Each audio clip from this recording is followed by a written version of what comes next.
en dos posgrados, el Magíster de Hábitat Sustentable, ¿cierto? Que lleva un nombre muy similar al que ustedes están partiendo y cursando, el Magíster de Construcción en Madera y también en la Universidad del Desarrollo, que es otra universidad acá en Concepción, que es donde yo soy, Concepción, la región del Biobío, en Chile, que ve temas de gestión de la construcción y sustentabilidad. ¿Ya? Así que para mí un placer involucrarme obviamente con ustedes. Normalmente yo en las clases acostumbro a que un poco a conocer a los alumnos de la perspectiva de la experiencia que tienen en la materia y en lo que están trabajando actualmente, lo que están haciendo y si en realidad tienen algún conocimiento o han tenido alguna experiencia laboral o académica referente a la temática de sustentabilidad, a la temática de la física de la construcción, de la eficiencia energética, que son las materias que de alguna u otra manera nos convocan, ¿cierto?, en la unidad de edificación, ¿ya? Que es la unidad uno, ¿cierto?, del programa Magíster, sobre la cual, ¿cierto?, se enmarca en cierta manera la asignatura de legislación y calificación térmica y laboratorio que me toca desarrollar hoy día y 6 clases más. ¿Ya? Entonces me gustaría, yo sé que la hora es un poco compleja, desde las 19 horas en adelante, yo creo que hay un cansancio también acumulado de la jornada laboral, pero de alguna manera me interesaría que ustedes puedan participar, ¿ya?, lo más activamente posible dentro del desarrollo de esta clase y las que vienen.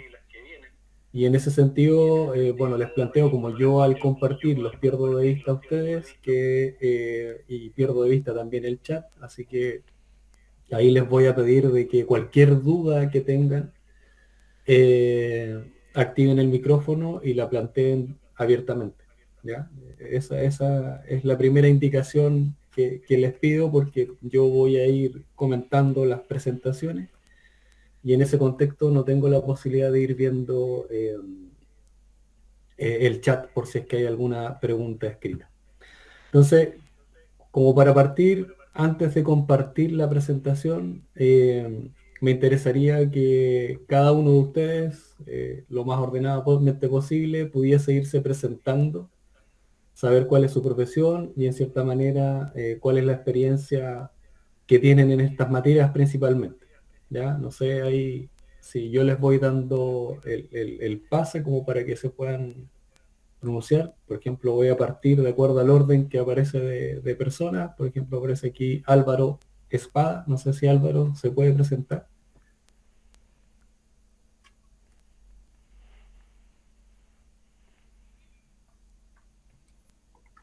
Aló, sí, buenas noches, profesor. Buenas noches, Álvaro. ¿Cómo están? Buenas noches, compañeros. Yo soy Álvaro Espada, soy de La Paz. Actualmente vivo en Cochabamba. Me gradué como arquitecto hace varios años. Actualmente trabajo como diseñador y estoy también, bueno, pasando la maestría y me agrada la maestría ya que es una temática que considero que de cada vez más o poco a poco el tema de la sostenibilidad es un tema que está cobrando relevancia cada vez en nuestro medio y creo que en Bolivia también es algo que considero que tiene a futuro mucho potencial y es un área que me interesa mucho.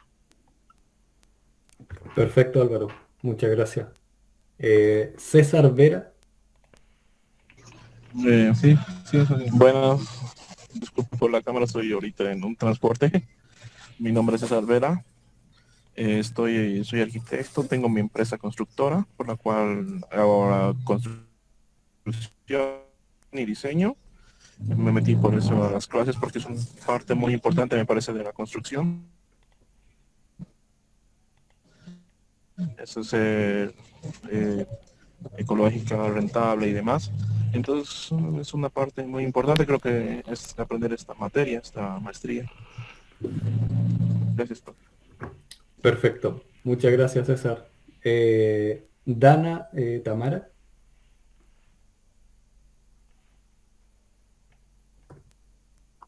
Buenas noches, mil disculpas por no activar la cámara. Tengo de profesión arquitecta. Y no, sí he tenido la curiosidad de escuchar la maestría para a futuro, ¿no? Que sabemos que los servicios básicos van a ser algo indispensable y nosotros como profesionales tenemos que dar el mejor servicio. Gracias. Perfecto, muchas gracias. Eva Jiménez. ¿Cómo está, profesor? Muy buenas noches, un gusto conocerlo. Bueno, yo le estoy hablando desde la ciudad de La Paz. Acá pues nos caracterizamos por un clima frío y dentro del ámbito profesional, en los buenos años que tengo ya de recorrido, algo importante que a mí me ha tocado sopesar es que no se ve este aspecto, no se ve, se desconoce. Yo sé que es algo relativamente nuevo quizás en nuestro continente, aunque en otros lados ya tienen bastante avance, pero es algo sustancial. Cuando a mí me ha tocado supervisar, remodelar, yo trabajo en el ámbito público y en el ámbito privado. Entonces, cuando a mí me tocaba supervisar y demás, veíamos infraestructuras donde eran ambientes sumamente fríos, no estaban acondicionados. Y la última experiencia que tuve fue desde el 2024 al 2025, cuando estábamos haciendo unas construcciones nuevas para el rubro del turismo, en el cual estábamos edificando en el departamento de Potosí. Y Potosí se caracteriza por tener un clima frío y de hecho estas infraestructuras turísticas estaban alrededor de lo que es el Salar de Uyuni. Entonces las temperaturas son mucho más extremas, estábamos casi frontera con Chile en una de ellas y no se había tratado nada de este tema. Y las infraestructuras siendo nuevas tenían esa gran falencia y se estaba apuntando incluso a una certificación LED. Entonces, ese aspecto fundamentalmente, profesor, es el que a mí me llama mucho la atención y pienso que como profesionales tenemos que estar listos para afrontar este tipo de proyectos, de infraestructuras y ponernos un poco a la par, ¿no? De otros países y profesionales sobre todo que ya están preparados. Creo que nuestro país merece que tratemos ese tema con responsabilidad y que podamos servir como profesionales ya siendo actualizados. Un gusto, profesor. Gracias, gracias, Eva. Sí, no, efectivamente, o sea, comparto un poco lo que se plantea. Bueno, si bien es cierto, el programa de la maestría tiene objetivos por cada una de las asignaturas, yo creo que el objetivo fundamental tiene que ver con el hecho de que nosotros seamos los principales promotores de la sustentabilidad y la eficiencia energética. Ya seamos aquellos que impulsemos ese cambio, ya que el cambio cuesta, ya muchos en realidad plantean, y es uno lo que ha ido viendo en el tiempo también, hay muchos que son reacios a los cambios. Ya las cosas se hacen como se han hecho siempre, han resultado de esa manera y tratan de mantener eso. Ya la idea es que nosotros seamos ahí la punta de lanza, como se dice en algunas veces, ¿cierto? En donde nosotros seamos capaces de motivar, incentivar y promover el cambio desde esa perspectiva. ¿Ya? Y a través de la maestría la idea es que ustedes tengan herramientas, ¿cierto? Para que puedan ir generando, ser ese motor de cambio que permita hacer que las infraestructuras, las edificaciones en general, tengan un mayor desempeño energético ambiental. ¿Ya? Isabel Torres.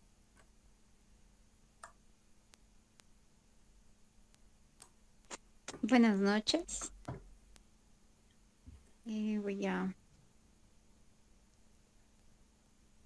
Buenas noches. Mi nombre es Isabel Torres. No sé si se me escucha. Ah, sí, se me escucha. Sí, Bueno, se escucha. Yo soy de profesión arquitecta. Y bueno, creo que la arquitectura sustentable no es algo pasajero. Pienso que es el futuro en realidad de la arquitectura. La verdad es, he tenido bastante afinidad con todo lo que es arquitectura y medio ambiente.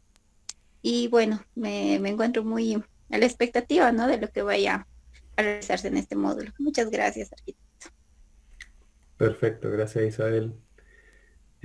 Jaime Rodrigo. Jaime Rodrigo. Buenas noches, arquitecto y compañeros. Mi nombre es Jaime Rodrigo Poma Cruz. Actualmente me encuentro en la ciudad de La Paz y de profesión arquitecto. Siento yo, ¿no? Que uno de los retos que tenemos aquí en La Paz, ya que nos encontramos a los 3.600 metros, en la ciudad del Alto, los 4.000 metros, es el tema de la temperatura. Y es un reto, ¿no? El tema de diseñar y que los ambientes sean confortables, cálidos, que también el cliente esté satisfecho, ¿no? Con, con ese diseño. Entonces, siento yo que estas materias que pasamos y esta maestría de la arquitectura sustentable y climática es muy importante, ¿no? Creo yo que el presente de la arquitectura y el presente para el diseño de hoy en día. Entonces, feliz de pasar con usted, profesor. Un gusto de conocerlo y a la espera de nuevos conocimientos. Gracias. Perfecto, gracias Jaime. Kevin Chávez. Arquitecto, buenas noches, ¿cómo están? Mi nombre es Kevin, soy arquitecto, me he titulado el año pasado, he terminado mi proyecto de grado y justamente había pasado una materia con el arquitecto jurado, que es el mentor de esta maestría. Es dado el caso que mi interés por todo lo que sería la eficiencia energética ha sido implementado en mi proyecto de grado, algo que me ha llevado a profundizar sobre esto del cambio de la matriz energética aquí en Bolivia, que ha sido provocada por problemas de combustible en el país. Y eso también me ha llevado a profundizar mucho sobre cómo se están usando las tecnologías, los estudios aquí en Bolivia para el tema del hábitat. Entonces, es por eso que una vez terminado el proyecto de grado, me apareció esta maestría y ha llamado mucho mi atención para poder profundizar y volverme un experto en lo que sería esto de la eficiencia energética. Es por eso que he tomado esta maestría y estoy disfrutando ya los 2 módulos pasados, me han enriquecido mucho y sigo a la expectativa bastante alta, le cuento, de poder continuar y poder desarrollar una tesis que sea altamente competitiva. Ese es mi objetivo principal. Eso es todo. Perfecto, Kevin, muchas gracias. Lorena Moreira.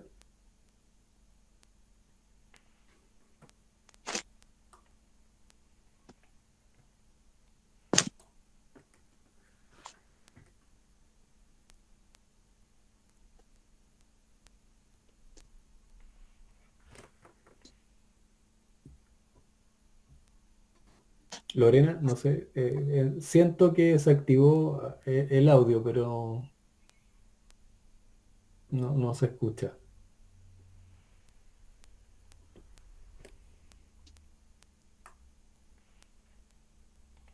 Ahorita.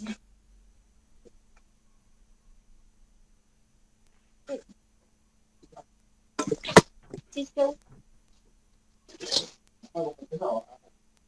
No se escucha. Si pasamos a Milenka Oporto. Buenas noches. Buenas noches. ¿Qué tal? Buenas noches, profe. Buenas noches, compañeros. Mi nombre es Milenka Oporto y soy arquitecta de profesión.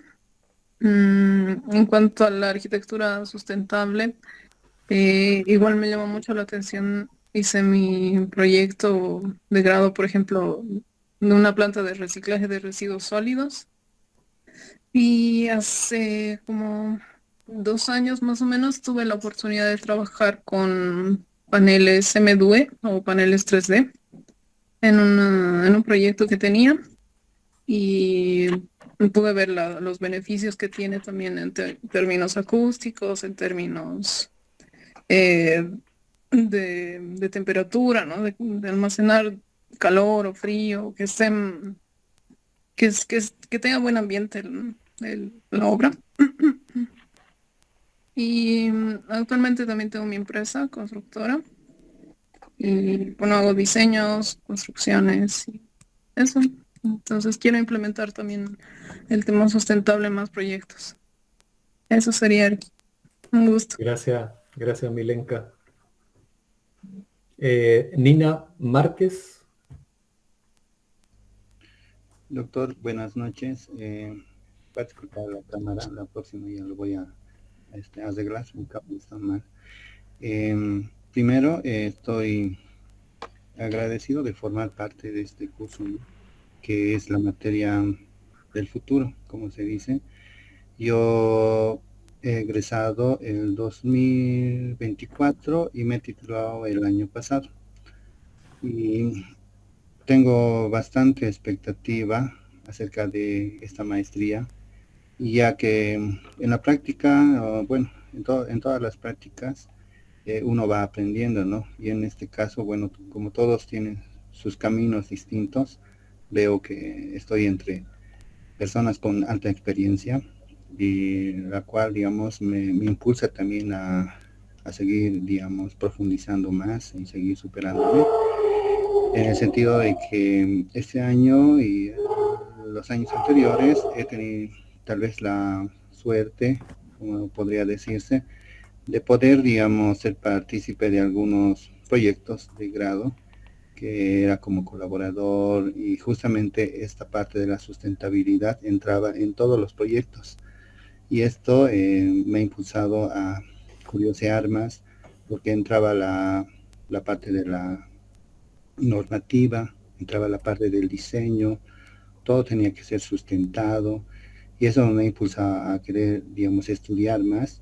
Y es por eso, digamos, que ahora estoy adquiriendo cada vez un poco más de conocimiento, aprendiendo cada día. Yo sé que no es el todo, pero ya de aquí a un tiempo, digamos, tal vez ya estaremos con más práctica, ¿no? Y le agradezco, doctor. Gracias. Perfecto, gracias Nelson. Percy Mamani. Buenas noches, profesor. No sé si me logro escuchar. Sí, súper bien, súper bien. Bueno, mi nombre es Percy Mamani Alejo. Tengo la profesión de arquitecto. Ahora mismo el interés sobre la arquitectura sustentable y eficiencia energética ha conllevado a tomar la maestría, ¿no? Y con respecto a aquello, también a poder aprender e indagar aún más, ¿no?, para obtener lo que es la maestría. Y yo creo que ese interés es a través de esas pinceladas que se da en el pregrado, y ahora que ya estamos en posgrado, poderlas ampliar aún más. Eso, gracias, muchas gracias, profesor, Perfecto, por su perfecto. disponibilidad. Gracias, Percy. Bueno, en el fondo esa es la idea de la maestría, o sea, la idea es profundizar un poco más en los temas, principalmente los que nos convocan a nosotros, que es la sustentabilidad, la eficiencia energética. Y a partir de eso, también tener la posibilidad de conocer otras experiencias. ¿Ya?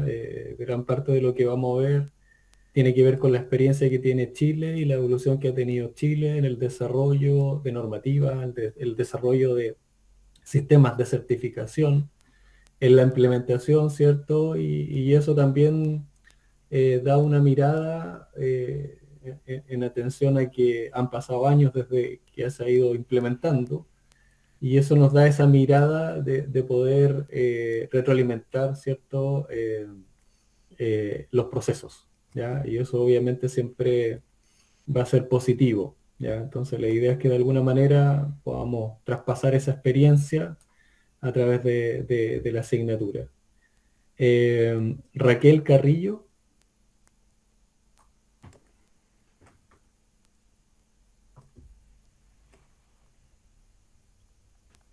Buenas noches, profesor. Buenas noches, compañeros.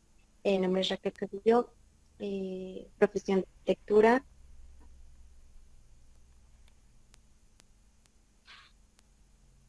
Y forma, ¿no? igual que los compañeros, he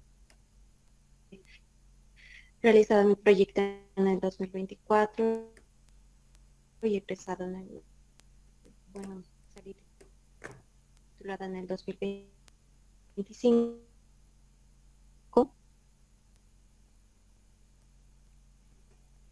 Y este año ya estamos cursando también esta maestría,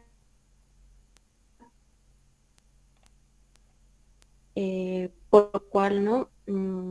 Anterior a ingresar a esta carrera siempre me llamó esta área, que siempre me no sé, de alguna forma siempre me llamó la atención, porque tiene una sustentabilidad, ¿no?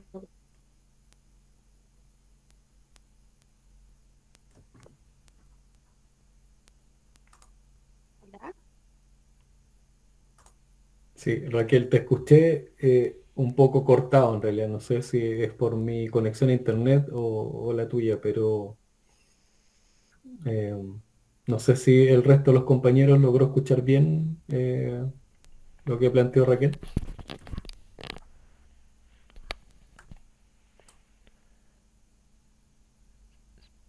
Salió entrecortado, profesor, un poco la intervención de Raquel. Ah, ya. Perfecto, ya. Pensé que también tenía el problema. Roberto Jiménez.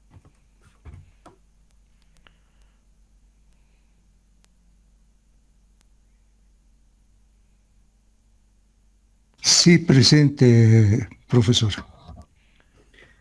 Perfecto, Roberto. No sé si te puedes presentar, explicar, bueno, tu profesión y la experiencia que tienes en materias de sustentabilidad y eficiencia energética.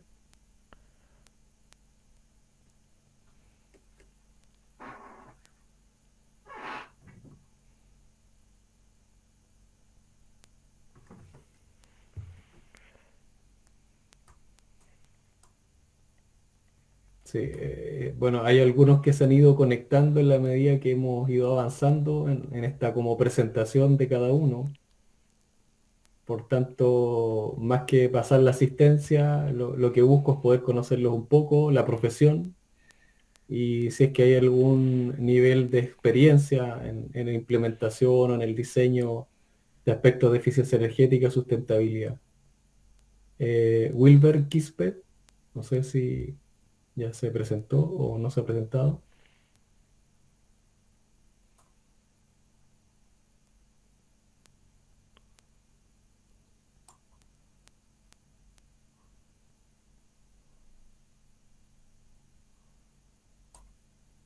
Eh, Douglas Alarcón, no sé si está.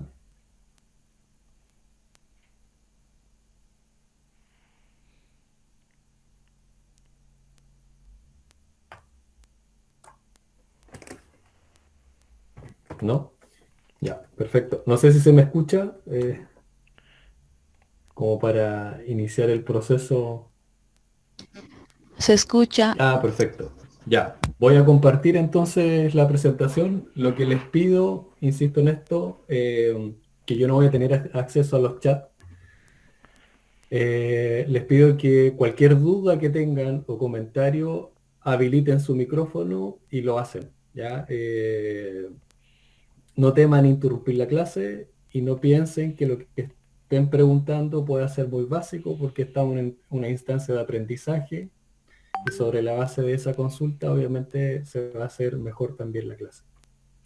¿Ya? Así que les voy a compartir la presentación que está preparada para hoy.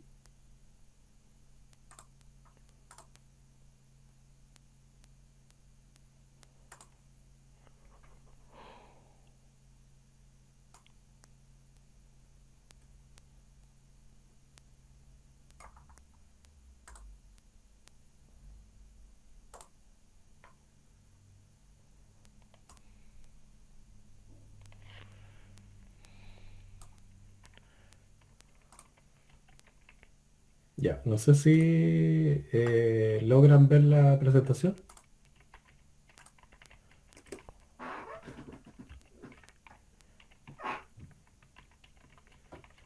Sí, se ve. Ya, perfecto, muchas gracias. Bueno, la asignatura tiene por título, ¿cierto?, legislación, calificación térmica y laboratorios, ¿ya? El objetivo, obviamente, de alguna manera es poder vincular, ¿cierto?, los fundamentos de la física de la construcción con aspectos de reglamentación, con aspectos de mecanismos de acreditación, de cumplimiento de ciertas exigencias, vinculadas a aspectos normativos, ya sean de carácter obligatorio o voluntario, ¿cierto? Entendiendo de que la física de la construcción de alguna forma explica distintos fenómenos que determinan en cierta manera finalmente la habitabilidad, la durabilidad y en definitiva la sustentabilidad que puedan tener las edificaciones, ¿ya? De alguna manera vamos a conocer principalmente la experiencia de Chile sobre la base de cómo se han ido implementando distintos estándares, cómo se han ido desarrollando sistemas de calificación energética aplicados a la edificación de uso residencial, a edificaciones de uso terciario, ya sean edificios de uso público, comercial o oficinas, y también distintos sistemas de certificación que de alguna manera vienen a cuantificar el nivel de sustentabilidad que tienen los edificios o las edificaciones en general. ¿Ya? Entendiendo de que la eficiencia energética, la habitabilidad, el desempeño térmico, la calidad de ambiente interior son partes importantes de la sustentabilidad, ¿ya? Pero también no hay que perder de vista que no son los únicos elementos que se tienen que considerar o que debiéramos tener presente a la hora de desarrollar proyectos con criterios de sustentabilidad, ¿ya? De alguna manera vamos a conocer la experiencia, ¿cierto?, de Chile sobre la base de la experiencia que he logrado recoger en estos 20 años de experiencia profesional y más de 18 años de experiencia de trabajar en un centro de investigación que muchas veces promueve el desarrollo de estándares, promueve el desarrollo de sistemas de certificación, innovación en los procesos, innovación en el desarrollo de materiales, innovación en el desarrollo de sistemas constructivos, ¿ya? Entiendo que Ariel Bobadilla, nuestro director, ya les hizo una clase donde, obviamente, una asignatura donde pudieron ver aspectos de la física de la construcción ya como más en detalle, los fenómenos físicos. Y la idea que de alguna forma a través de esta asignatura nosotros vayamos vinculando, ¿cierto?, esos conocimientos y fundamentos físicos con requerimientos normativos, con sistemas de certificación, que de alguna manera permiten aplicar todos esos conceptos para poder desarrollar edificaciones que sean más eficientes, más habitables, ¿cierto?, y más sustentables en definitiva, ¿ya? Entendiendo de que muchos de estos sistemas que vamos a ver, ¿ya?, fueron mirados en países extranjeros, o sea, los revisamos, cuáles eran los sistemas que esos países tenían, pero siempre hay una mirada y una bajada local, ¿ya? Local, que está condicionada principalmente por el clima, ¿ya? No todos los lugares obviamente poseen el mismo clima, no todos los proyectos se pueden diseñar de la misma forma. Cada solución debe responder de alguna manera a las solicitaciones climáticas, tecnológicas, ¿cierto?, que va a tener cada país, ¿ya? Entonces, de esa manera, la mirada que tienen que tener ustedes es conocer, ¿cierto?, la lógica que está detrás de cada implementación, los parámetros que se visualizan, pero eso de alguna manera se tiene que llevar a un contexto local, siempre a un contexto local, ¿ya? Que está determinado por, como les decía anteriormente, por el clima que ustedes tienen, las zonificaciones climáticas que ustedes tienen, ¿cierto? Y también, obviamente, el desarrollo tecnológico, el desarrollo económico que ustedes tienen, ¿ya? Nosotros como país hemos desarrollado un proceso de evolución donde a medida que ha ido pasando el tiempo, hemos hecho nuestras exigencias o nuestros parámetros exigibles cada vez más exigentes, valga la redundancia, ¿ya? Y eso tiene que ver también obviamente con el desarrollo y las condiciones habilitantes que se han ido generando para que ese proceso finalmente se pueda implementar y se lleve a cabo de la mejor forma, ¿ya? El propósito formativo de la asignatura es desarrollar competencias de alguna manera para que ustedes puedan diagnosticar, principalmente diagnosticar, verificar si efectivamente cumplen con ciertos requerimientos, siempre pensando de que estos requerimientos tienen que atender a necesidades propias de su clima, ¿ya?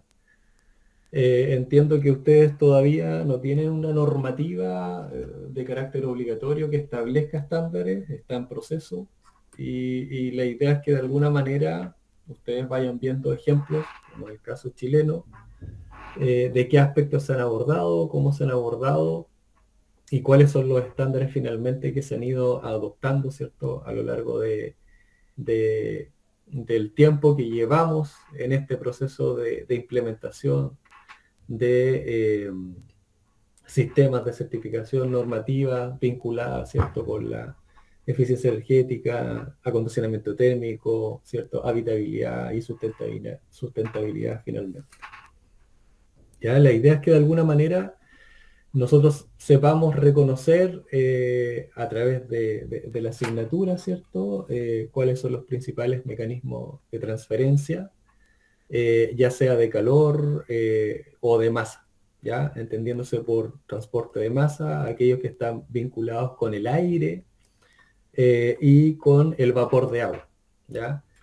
Que eso de cierta forma nos lleva a tener presente siempre el desempeño higrotérmico, ¿cierto?, que van a tener las edificaciones y sus elementos que conforman la envolvente de estas edificaciones. Obviamente vamos a considerar el caso chileno como experiencia, cómo nosotros hemos ido estableciendo zonificaciones térmicas, ¿cierto?, conducentes a poder establecer estándares de protección térmica, ya valores máximos permitidos de transmitancia térmica o valores mínimos, ¿cierto?, referidos a resistencia térmica. ¿Ya?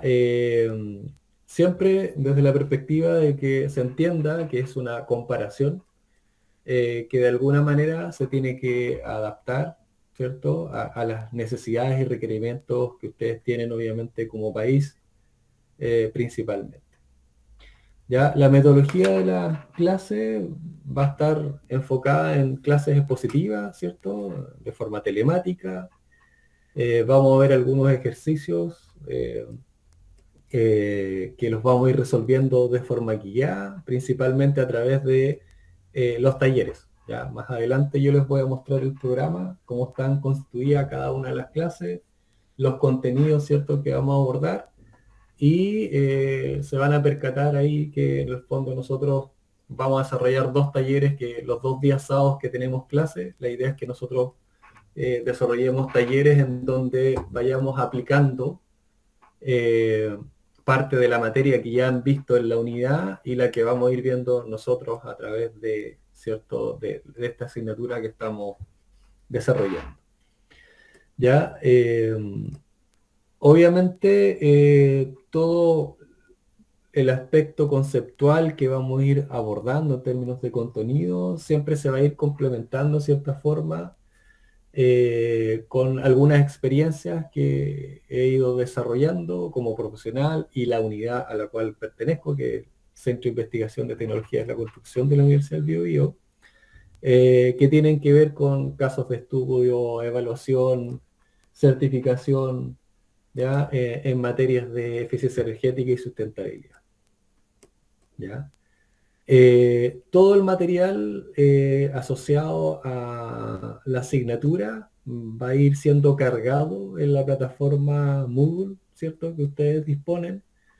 De momento yo he subido la clase del día de hoy y he subido también algún material que está asociado a material de apoyo, que tiene que ver con los manuales vinculados con los sistemas de certificación, algunas normativas que están vinculadas a la determinación de la transmitancia térmica, ¿ya? Algunos artículos normativos que están vinculados con exigencias de protección térmica de la envolvente, etc. Ahí ustedes lo pueden consultar, lo pueden revisar, y por lo mismo es importante que puedan tener habilitado el acceso a la plataforma. ¿Ya? El programa de la asignatura se divide básicamente en 7 clases. ¿Ya? Hoy día estamos cumpliendo con la primera clase, que tiene que ver con legislación térmica. ¿Ya? Vamos a conocer el caso chileno, en este caso, ¿ya? En donde vamos a ver cuáles han sido los objetivos de la reglamentación térmica, cómo se ha ido implementando la reglamentación térmica y cuáles son las alternativas que establece, en este caso, la Ordenanza General de Urbanismo y Construcción de nuestro país, para efecto de poder acreditar el cumplimiento de dichas exigencias térmicas. ¿Ya? En la segunda clase, que sería la clase del, en este caso del jueves 14, ¿cierto? Vamos a conocer los nuevos estándares hidrotérmicos. Ya yo les comenté que en nuestro país la implementación de estándares ha sido un proceso, ¿cierto? En donde a medida que ha ido pasando el tiempo, en base a las mismas experiencias y en base a las mismas necesidades de mejorar, ¿cierto?, los estándares, estos estándares han ido cambiando, ¿ya? Han ido evolucionando, donde se han producido algunos cambios en términos de las zonificaciones que teníamos inicialmente y también respecto de los estándares o exigencias que teníamos, ¿ya? Partimos con algunos requerimientos más básicos y a partir del conocimiento y de revisar cuáles son las principales fuentes de pérdidas que tiene una edificación, cuáles son las principales patologías constructivas que tienen nuestras edificaciones, hemos ido mejorando, ¿cierto?, los estándares e incorporando otras exigencias que hasta hace un tiempo no eran controladas o no eran normadas, no eran reguladas, ¿ya? Entonces, en ese contexto vamos a conocer un poco qué es lo que son los planes de prevención y descontaminación atmosférica de nuestro país, que eso a través del Ministerio de Medio Ambiente se fueron promoviendo estándares vinculados a las edificaciones, ¿ya? Hubieron zonas en nuestro país que fueron declaradas como zonas saturadas, producto del material particulado que se emite al utilizar leña, que es uno de los principales energéticos que se utiliza para la calefacción de las viviendas en nuestro país. Y a raíz de eso, una forma de poder mitigar y controlar el nivel de contaminación fue la de regular en cierta manera la eficiencia térmica de las envolventes de las viviendas. ¿Ya? Entonces ahí vamos a conocer un poco cómo operó ese plan, cuáles fueron las exigencias que establece y que es un plan que hasta el día de hoy está vigente con estándares muy por sobre lo que establecía en su momento la Ordenanza General de Urbanismo y Construcción a través de su artículo 4.110 en Chile, por lo menos. ¿Ya? Y dentro de esa misma clase 2, la idea es que podamos revisar la modificación de la Ordenanza de Urbanismo y Construcción. ¿Ya? Esa modificación se produjo, ¿cierto?, recientemente, en noviembre del año pasado en nuestro país, y vamos a ir viendo cómo de alguna manera esas exigencias se alinean con las exigencias que se establecieron en los planes de descontaminación atmosférica, ¿ya?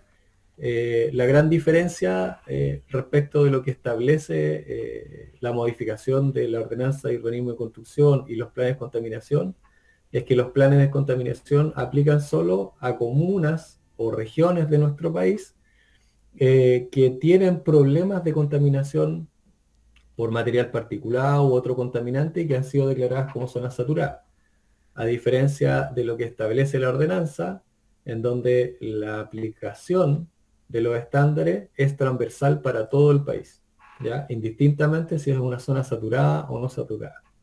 ¿Ya? Eso, la idea es que nosotros podamos conocer un poco cómo ha ido evolucionando en ese sentido la legislación térmica, la normativa en ese contexto. La clase 3, que la vamos a desarrollar el sábado 16, la idea es que nosotros podamos desarrollar el primer taller, ¿ya? Que va a ser conducente al desarrollo de la entrega del primer trabajo.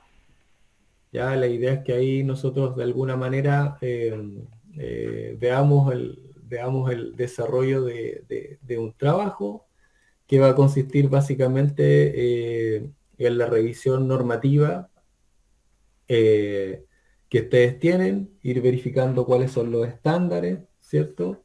Y de alguna manera irla comparando con lo que nosotros vamos a ir conociendo respecto de la experiencia chilena en términos de los estándares que se han ido implementando acá, ¿ya? Y ver cómo de alguna manera comparamos, ¿cierto?, estos estándares que ustedes están en proceso de desarrollo, entendiendo de que los climas, ¿cierto?, no son iguales y entendiendo de que también ustedes ya hicieron un primer trabajo a través de la asignatura de Ariel Bobadilla, en donde ya buscaron relacionar en cierta manera los distintos climas, ¿cierto?, que tiene tanto su país como el nuestro. ¿Ya? Entonces ahí la idea es que podamos ver después el planteamiento en esa clase 3 y la idea es que ahí desarrollemos un taller donde en esa primera instancia avancemos lo que más podamos, ¿cierto?, en el desarrollo de ese mismo taller para poder definir después una fecha de entrega, que es lo que se va a mostrar el día de esa clase.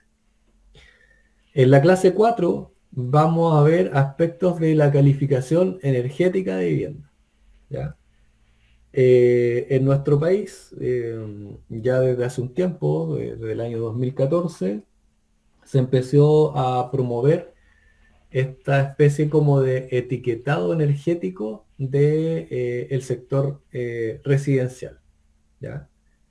En el año 2019 en nuestro país apareció una ley de eficiencia energética y esa ley fijó como condición de que la calificación energética iba a ser obligatoria para todas las edificaciones de nuestro país, sean de carácter residencial y no residencial en términos de edificación de uso público, comercial y oficina, ¿ya? Entonces es algo que ya desde el 2014 se ha ido implementando de forma voluntaria y que en el último año ya ha tenido un carácter más obligatorio, principalmente en el sector residencial, y esperamos en un corto plazo pase a tener esa misma condición de obligatorio para el sector no residencial, ¿ya?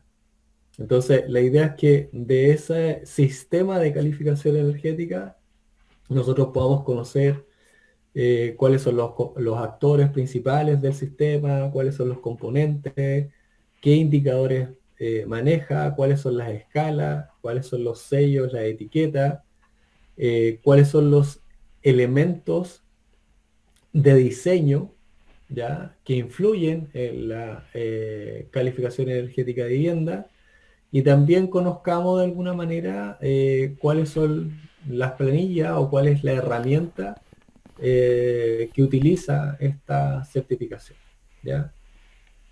Como ustedes podrán saber, ¿cierto?, para hacer análisis o evaluaciones de eficiencia energética, hoy en día existen muchos software ya de simulación como el Design Builder, el TAS, ¿cierto?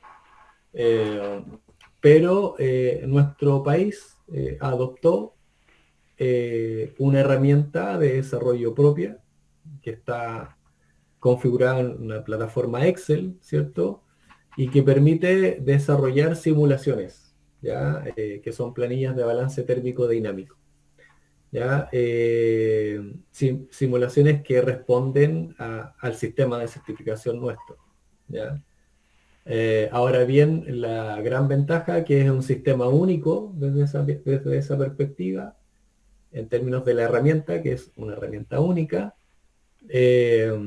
y por otro lado que es de disponibilidad gratuita, ¿ya? Entonces el mismo ministerio que desarrolló, en este caso el Ministerio de Vivienda, conjunto con el Ministerio de Energía, que desarrollaron el sistema de calificación, desarrollaron esa herramienta y la ponen a disposición, obviamente, de quienes quieran utilizar el sistema de calificación energética. De ahí vamos a ir conociendo un poco las planillas y cómo funciona, cómo opera el sistema, pensando también, obviamente, en la posibilidad que ustedes pueden avanzar en esas materias como país, ¿ya? Yo entiendo también que ustedes tienen una estrategia hacia la eficiencia energética, y dentro de eso siempre uno de los pilares principales es la implementación de normativa, la implementación de sistemas de certificación, etiquetado, ¿ya? Siempre todos los países han planteado desde esa perspectiva la estrategia, y en la medida que van avanzando en cada uno de esos objetivos estructurales, se van implantando, ¿cierto?, nuevas normativas, nuevos sistemas dentro del país. En la clase número 5 vamos a ver algunos laboratorios, ¿ya?, y herramientas de acreditación, ¿ya? Les vamos a presentar en cierta manera cuáles son los laboratorios que tiene el CITEC de la Universidad del Biobío en términos de laboratorios de ensayo. Vamos a ver cuáles son las principales exigencias de ensayo que se establecen en la normativa nuestra, para que ustedes también puedan relacionar cómo se vincula un laboratorio, un ensayo con la evaluación energética ambiental de una edificación. Vamos a conocer algunos métodos de ensayo de laboratorio y también métodos de ensayo de terreno, ¿ya? Hay propiedades, por ejemplo, como la transmitancia térmica, que nosotros las podemos medir a nivel de laboratorio, pero también a través de otras técnicas de termoflujometría, medirla también en terreno, ¿ya? Entonces vamos a conocer distintas equipamientos, distintos métodos de ensayo que están vinculados obviamente con estas materias, y que tanto las normativas como los sistemas de certificación en algún momento hacen referencia a esos ensayos como elementos necesarios para poder acreditar cumplimiento de determinados desempeños o determinadas características, ¿ya? Y también la idea es que podamos conocer algunas de las principales herramientas que dispone el Estado para poder hacer, por ejemplo, cálculos de transmitancia térmica, de elementos constructivos, análisis de riesgo de condensación, ¿cierto?, de soluciones constructivas, para que ustedes también tengan elementos que pueden servir también a la hora de verificar soluciones, ¿ya? Entendiendo de que esas herramientas tienen bases de datos climáticas que están vinculadas obviamente a nuestro país principalmente, pero si ustedes van haciendo la similitud, ¿cierto?, de climas de ustedes con el clima nuestro, pueden ir viendo dónde pueden tener una aproximación a lo que pudiese pasar, ¿cierto?, en este caso, con las soluciones que ustedes van a desarrollar para vuestro clima. En la clase 6 vamos a hacer el trabajo 2, que sería una especie también de taller, que vamos a tener ese mismo día sábado, en donde la idea de ese taller es que podamos aplicar soluciones constructivas que sean típicas en Bolivia, ¿cierto?, y poder hacer un análisis de mejoramiento o de mejora, puede ser ambas dos, para ver o para conseguir, en cierta manera, cumplir con un mínimo, ¿cierto? Con un óptimo o con un recomendado en función a cómo se está planteando, ¿cierto?, la normativa de ustedes a nivel local. ¿Ya? Entonces, en el primer taller, la idea es que ustedes busquen material respecto de cómo se está visualizando la implementación de estándares en su país, cuáles son los mecanismos de acreditación, cuáles son las exigencias, si tengo que ensayar, si tengo que calcular. Y la idea es que después, en el taller 2, tomemos una solución constructiva y esa solución constructiva la evaluemos, ¿cierto? La verifiquemos, veamos si está cumpliendo con el estándar y de alguna manera propongamos mejoras, ¿cierto?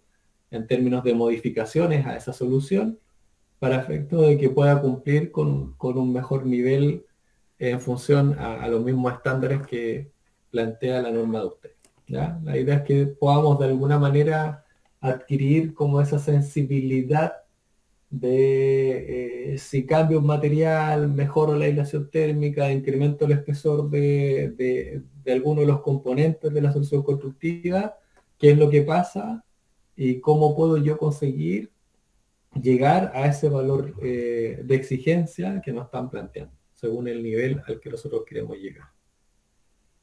Y finalmente en la clase 7 vamos a ver sistemas de certificación y códigos para la evaluación de la sustentabilidad, ¿ya? Y acá vamos a revisar brevemente algunos sistemas internacionales, como LEED, por ejemplo, ver cómo se plantea ese sistema. Y luego nos vamos a concentrar en los sistemas que nosotros desarrollamos como país, que es la certificación de edificios sustentables, cuyo alcance y aplicación está asociado a edificaciones de uso terciario, es decir, edificios de uso público, comercial y oficina, y el sistema de certificación de vivienda sustentable que aplica principalmente a edificios residenciales, ¿ya? Destino vivienda principalmente, ya sea vivienda en extensión o vivienda en altura, ¿ya? Edificios o viviendas unifamiliares, ¿ya? Es un total de 30 horas, ¿cierto? Así que esta es la primera de 7 clases y la idea es que vamos avanzando cada vez más en conocimiento que está vinculado, ¿cierto?, con aspectos normativos y sistemas de certificación, ya sea de sustentabilidad o energéticos principalmente. Ya, por tanto, como tenemos 2 talleres, de cada uno ese taller, nosotros vamos a tener un informe que entregar. Ese informe va a tener una evaluación y la ponderación de cada una de esas evaluaciones es la que se muestra en esta tabla. O sea, el primer trabajo va a tener un 35% respecto a la nota final y el segundo un 65% de la nota final. Ya, hay otros requerimientos de asistencia que son los que están definidos ahí y bueno, acá se plantea la escala de calificación en función al puntaje que van a obtener en cada uno de los trabajos que vamos a desarrollar. Resultados de aprendizaje, bueno, son los que se plantean acá, básicamente los mismos que están asociados a la unidad 1, ¿ya? Explicar principios físicos, caracterizar el clima local, analizar sistemas de envolvente, aplicar criterios normativos sobre la base de la experiencia chilena, ¿cierto? De alguna manera ver cómo se relacionan, ¿cierto?, estos estándares con problemas o patologías constructivas, principalmente de humedad, ¿cierto?, que nosotros podamos tener en determinados climas, porque esto no... El problema de humedad, de condensación, no es transversal a cualquier clima, sino que va a depender de ciertas condiciones específicas de humedad y temperatura para que esto se genere con mayor frecuencia que en otros casos, o en definitiva no se produzca, ¿cierto? La idea es que podamos ver algunas herramientas, ¿cierto? Pueden utilizar ustedes herramientas de análisis, de cálculo, que son las que vamos a ir conociendo, que corresponden un poco a la realidad local chilena. Y dentro de las competencias, la idea es que ustedes también tengan la capacidad de poder comunicar ciertos resultados de análisis, de informes técnicos, con argumentos que sean trazables de alguna manera en términos de aspectos de sustentabilidad, ¿cierto? En donde ustedes puedan, sobre la base de ciertos resultados, también establecer limitaciones, identificar cuáles son las limitaciones de las soluciones que ustedes están analizando, y sobre esa base poder establecer ciertas recomendaciones de mejora con el objetivo de poder cumplir ciertos indicadores de desempeño. Ya, las referencias bibliográficas son las que mismas de la unidad 1, que son las que se muestran ahí, ¿cierto? Entre algunos elementos. Ya, no sé si hasta ahí estamos claros, si es que hay alguna duda, si es que hay, la idea es que me la puedan plantear verbalmente porque no tengo acceso al chat. Voy a tratar de ver que algo sonó ahí, así que voy a tratar de revisar qué puede ser.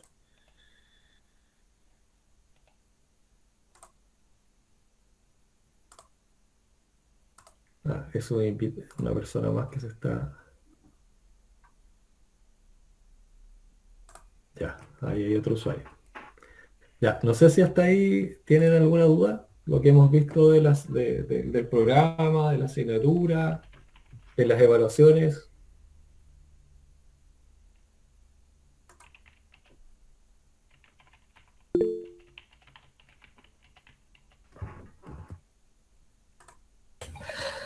Profesor, sí, tengo dos consultas, por favor.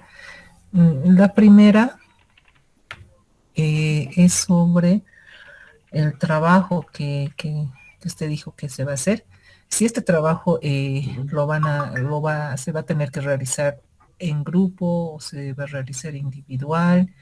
Y la otra es sobre este tema del cálculo que nos indicó. Para eso, ¿es necesario algún programa o solamente es con lo que usted nos va a explicar la clase, el método, el cálculo que se va a realizar? Disculpe.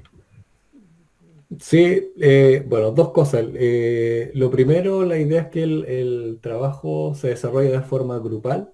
Vamos a definir ahí la cantidad de integrantes de cada grupo. No sé si ustedes ya tienen grupos como prearmados. Si tuvieran grupos prearmados, podemos utilizar esos mismos grupos para el desarrollo de los dos trabajos también de esta asignatura. Entonces eso es parte del acuerdo que tenemos que convenir, ¿cierto? En función a eso. También yo no tenía claridad cuánto era la cantidad de alumnos. Algo me había comentado Néstor, que habían algunos alumnos que no continuaban respecto de la asignatura anterior. Entonces, en base a eso lo podemos definir, no sé, pues de aquí a la próxima clase, de tal manera que el sábado ya estén definidos los grupos que van a desarrollar cada trabajo, ¿ya? Respecto de los cálculos y software, yo les voy a presentar algunas planillas que son las que utilizamos nosotros. Esas planillas tienen una metodología de cálculo en base a una norma nacional, pero esa norma nacional considera una norma internacional de referencia, entonces una norma ISO, entonces perfectamente pudiese ser una herramienta a lo mejor aplicable en un futuro, dependiendo cuál es la norma que ustedes adopten, pero podemos utilizar el mismo cálculo que a lo mejor vieron en la asignatura con el profesor Ariel Bobadilla, donde mostró el cálculo simplificado de transmitancia térmica, ¿ya? El desarrollo del taller es guiado. Entonces, de alguna manera, la idea es que ustedes tengan cierta autonomía para ir desarrollando, ¿cierto?, el trabajo, pero cuando tengan una duda, la idea es que la veamos y vamos viendo cómo se aplica esa fórmula, si hay alguna duda de dónde obtener el dato, por ejemplo, de conductividad térmica, para efecto de poder hacer el cálculo de resistencia térmica, ¿ya? yo en cierta manera asumo que el cálculo ya lo vieron en la asignatura anterior y que algo de eso ya tienen adquirido, pero si no es así, lo podemos ir viendo en el mismo desarrollo del taller, o sea, en eso no hay problema. Entendiendo de que el taller se parte durante la hora de clases, lo vamos haciendo durante la hora de clases, pero la fecha de entrega no es el mismo día de la clase, o sea, vamos a ir viendo ahí cómo manejamos esas fechas, que tengo que conciliarlas con Néstor, para efecto de que ustedes también tengan tiempo complementario para poder cerrar el proceso del trabajo. ¿Ya? No sé si ahí queda clara las dudas. Sí, todo claro. Gracias, profesor. Ya, perfecto. No sé si hay alguna otra duda respecto de eso, porque la idea es que ahora pasemos ya a la presentación de la materia propiamente tal. ¿No? Ya, perfecto. Ya. Indíquenme si ven la presentación, por favor, que estoy compartiendo pantalla completa, entonces de repente veo porque me suena la alarma de que hay alguien más. Sí, se ve. Ah, ya, perfecto. Muchas gracias. Ya, vamos a partir entonces con la sección 1, ya que dice relación con la legislación térmica. ¿Ya? Legislación térmica, como se planteaba, ¿cierto?, en el programa de la asignatura, principalmente de Chile, para efecto de que se tome como referencia, ¿cierto?, como una de las referencias que puedan tomar, para que tener la capacidad, ¿cierto?, de alguna manera, de poder ver cómo ha sido un proceso de implementación de una reglamentación térmica y cómo ha sido la evolución de esta reglamentación térmica en general. ¿Ya? Entonces, el contenido de esta presentación aborda 3 dimensiones principales. La primera, cuál es el objetivo de la reglamentación térmica, cuál fue el objetivo que se planteó originalmente. ¿Ya? Entendiendo que la reglamentación térmica en nuestro país está vigente desde el año 2000. ¿Ya? Es decir, nosotros en el año 96, 94 empezamos a hacer los primeros estudios que de alguna manera fueron generando el respaldo técnico para poder implementar, ¿cierto?, los estándares que empezaron a estar vigentes en el año 2000. ¿Ya? Entonces vamos a ver cuáles son los objetivos de la reglamentación térmica, cómo se ha ido implementando la reglamentación térmica y, en definitiva, cuáles son las alternativas que me ofrece la misma reglamentación térmica para poder acreditar el cumplimiento de los estándares y las exigencias que se definen en esa reglamentación térmica. ¿Ok? Esas son las 3 dimensiones que vamos a ver dentro de esta presentación. ¿Ya? Ahora, dentro de los objetivos de la reglamentación térmica, el primero que se planteó, ¿cierto?, como su nombre lo dice, reglamentación térmica, ¿cierto?, se planteó de alguna manera mejorar la calidad de vida de la población, ¿ya? A través de, principalmente, a través de la mejora, en este caso, de la temperatura de confort térmico de las edificaciones. ¿Ya? Cuando partieron los primeros estudios de la reglamentación térmica, se hicieron análisis de las temperaturas de confort de las viviendas en Chile, se tomó una muestra del orden de 100.000 viviendas, ¿cierto?, en donde se hicieron procesos de monitoreo, se evaluó la temperatura ambiental interior, ¿cierto?, de estas edificaciones, y se detectó que cerca del 44% de esa muestra, ¿cierto?, de casi 100.000 viviendas, tenían temperaturas inferiores a 15 grados. ¿Ya? El otro 47% entre los 15 y 20 grados y solo el 9% superior, ¿cierto?, a los 20 grados Celsius, que pudiésemos entender de alguna manera como una temperatura de confort, ¿ya? Dentro de los rangos de confort. ¿Ya? Entonces, obviamente, el sector residencial de nuestro país en ese tiempo, gran parte de las edificaciones, ¿cierto?, existentes, tenían niveles de temperatura o niveles de confort bastante bajos, ¿ya? Entonces, de alguna manera, lo que se buscaba a través del establecimiento de exigencias de acondicionamiento térmico era mejorar la protección térmica de las envolvente con el objetivo de poder restablecer y aumentar, ¿cierto?, la temperatura al interior de la edificación.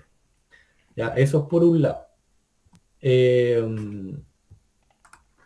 Por otro lado, lo que se buscó, de alguna manera, lo que se planteó como objetivo, fue optimizar el consumo y la demanda de energía de las edificaciones.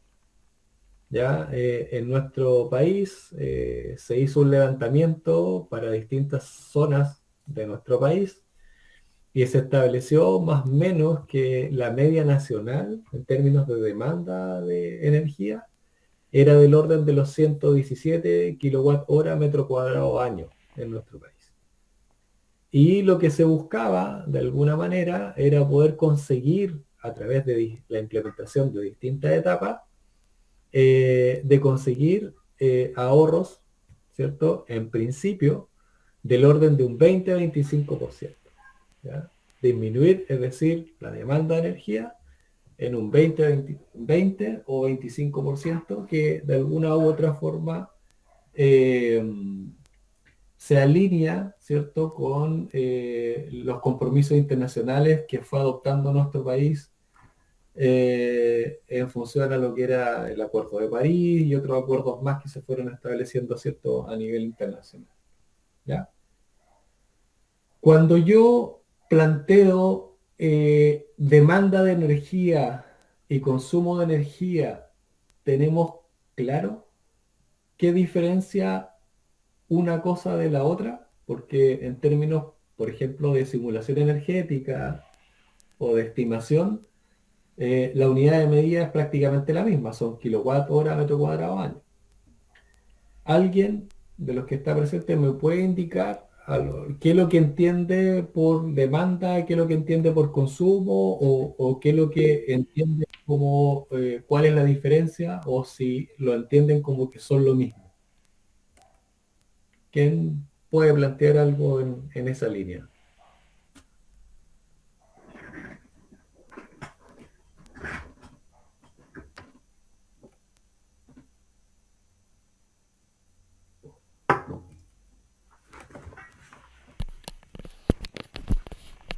Buenas noches, profesor.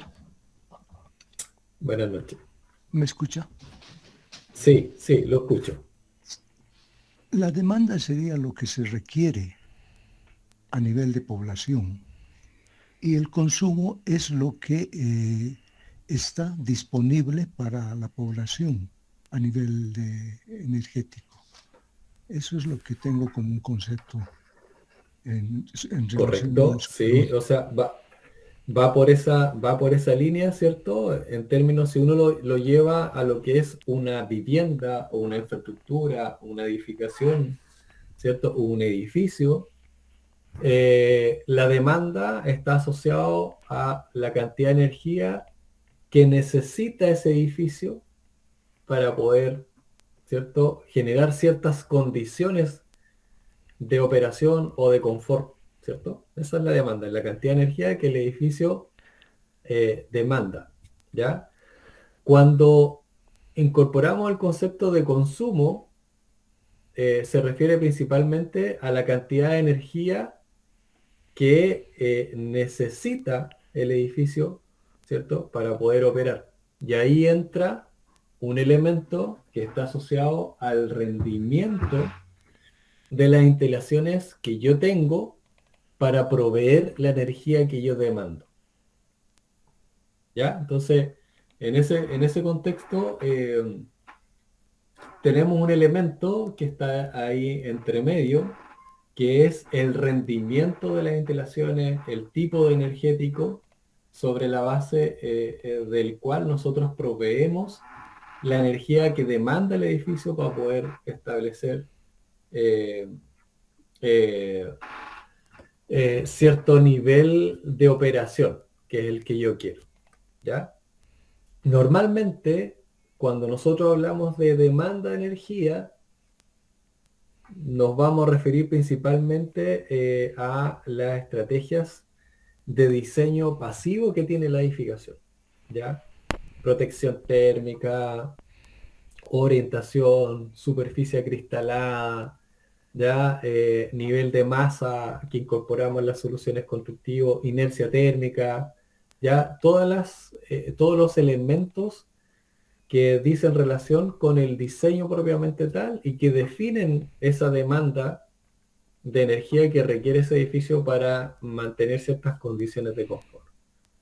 Y cuando hablamos de consumo, ya integramos las instalaciones, ya las instalaciones y la eficiencia y el tipo energético que utilizan esas instalaciones para proveer la energía que demanda, ¿cierto?, esa edificación. ¿Ya? Ahí está planteada un poco la diferencia entre una y otra, ¿ya? Otro de los objetivos que planteó, en este caso, la implementación de la reglamentación térmica, fue el hecho de poder reducir, de alguna manera, las patologías constructivas que se producían habitualmente en las edificaciones de nuestro país. No en todo nuestro país, sino que en algunos climas específicos en donde prevalecía, ¿cierto?, la alta humedad y las bajas temperaturas, ¿ya? Y esto hacía alusión principalmente a los problemas de condensación, ¿ya? Entonces, de alguna manera, a través de la implementación de estándares de protección térmica en la envolvente, de alguna forma yo vengo a resolver los problemas de condensación también, ¿ya? Y por eso la normativa, en la medida que ha ido evolucionando en nuestro país, ha ido estableciendo cada vez más requerimientos más exigentes vinculados con el análisis de la condensación en elementos constructivos en determinadas zonas de nuestro país, que son las zonas que son como más críticas desde el punto de vista de problemas de humedad. Haciendo alusión un poco a los fundamentos que ustedes ya vieron, ¿cierto?, en la asignatura que dictó el profesor Bobadilla, ¿recuerdan ustedes cuáles son los tipos de condensación que existen? ¿Alguien me puede mencionar? ¿Sí? Si recuerdan cuáles son los tipos de condensación que podemos tener.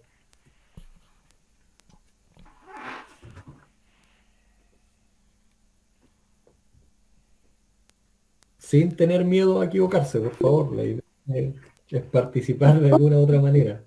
¿Podría ser condensación en la atmósfera?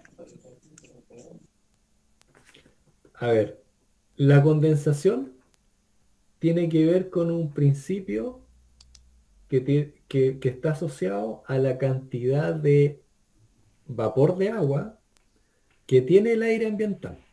O sea, la condensación tiene que ver con esa carga de humedad, ¿cierto?, que tiene el aire, ¿ya? Principalmente el aire exterior, y a través de fenómenos de transporte de vapor que se dan a través de los elementos, de alguna forma este vapor cambia de estado y pasa de vapor a líquido. Y ahí es donde nosotros vemos la manifestación de condensación, ¿cierto?, en los elementos.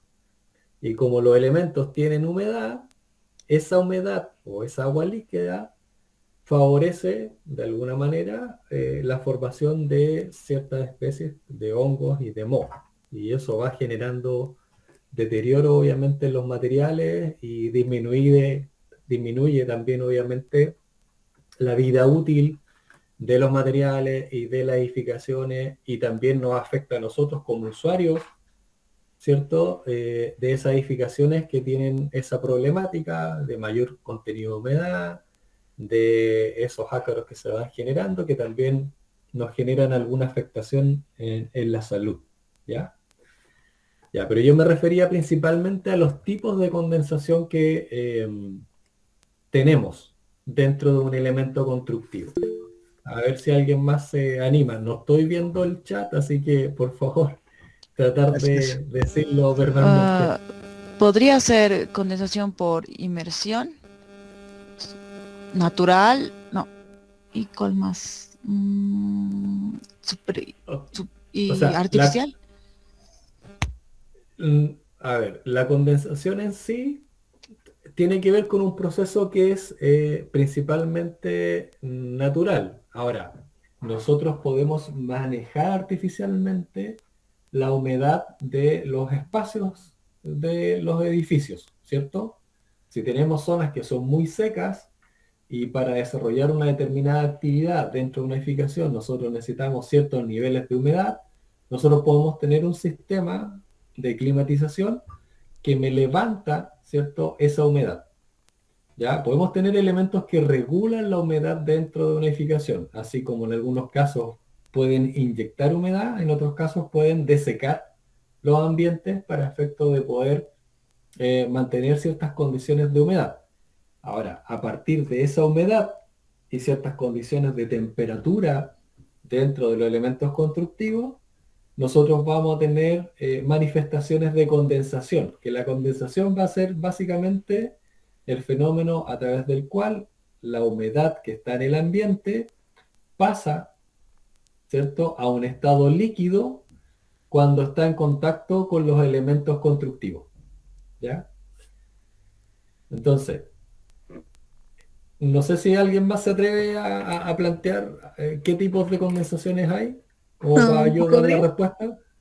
Podría ser la condensación higroscópica, que sería como que las presencias de minerales o sales en el agua, porque eso yo vi personalmente. Sí. Haciendo un muro de ladrillos, que el muro de ladrillos se va volviendo blanco, ¿no? Se va haciendo blanquecino.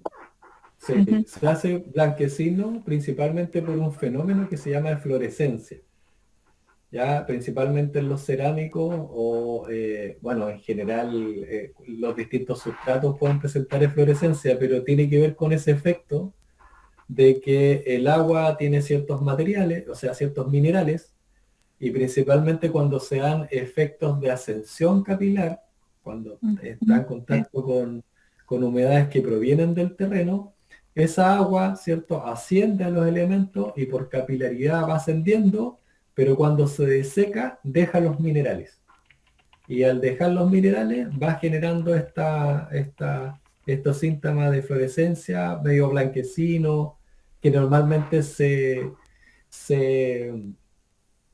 manifiesta en aquellos elementos sobre los cuales nosotros utilizamos agua, ya sea para los procesos constructivos, o que tienen algún contacto con agua de forma como directa, principalmente a través de las fundaciones, por ascensión capilar, etc. ¿Ya? Pero ese tiene que ver con otro tipo de humedad, que es la humedad por ascensión capilar. Desde la perspectiva de la condensación, nosotros vamos a distinguir como dos tipos de humedades de condensación.